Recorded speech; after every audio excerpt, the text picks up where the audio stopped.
我叫米赫拉伊，我是爸爸妈妈的小棉袄，同时也是加什县居民的小棉袄。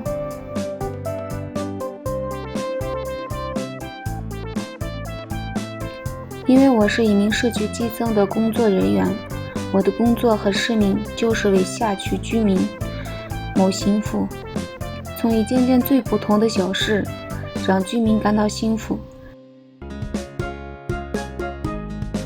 今天我入户的这一家阿姨和叔叔长期2个人独自生活，孩子不在身边，小区里除了他们还有很多独居老人，我有空就回来看看他们，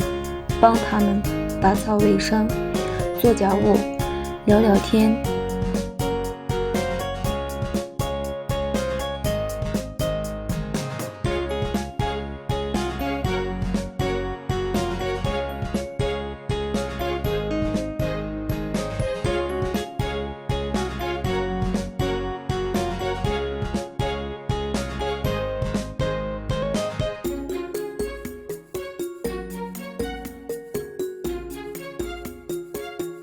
他们都是家人很久回来一次，身边没有亲人，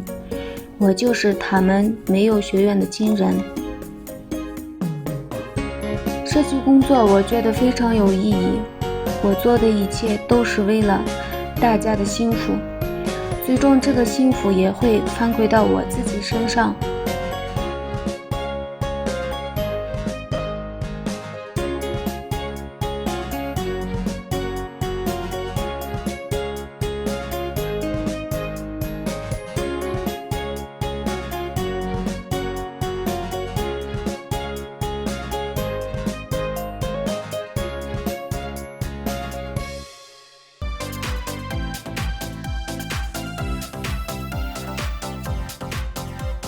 我是一个平凡的人，做的事情也没有惊天动地，但是正是因为这一件件平凡小事，让我们的生活发生翻天覆地的变化。家事如此，卡事也是如此。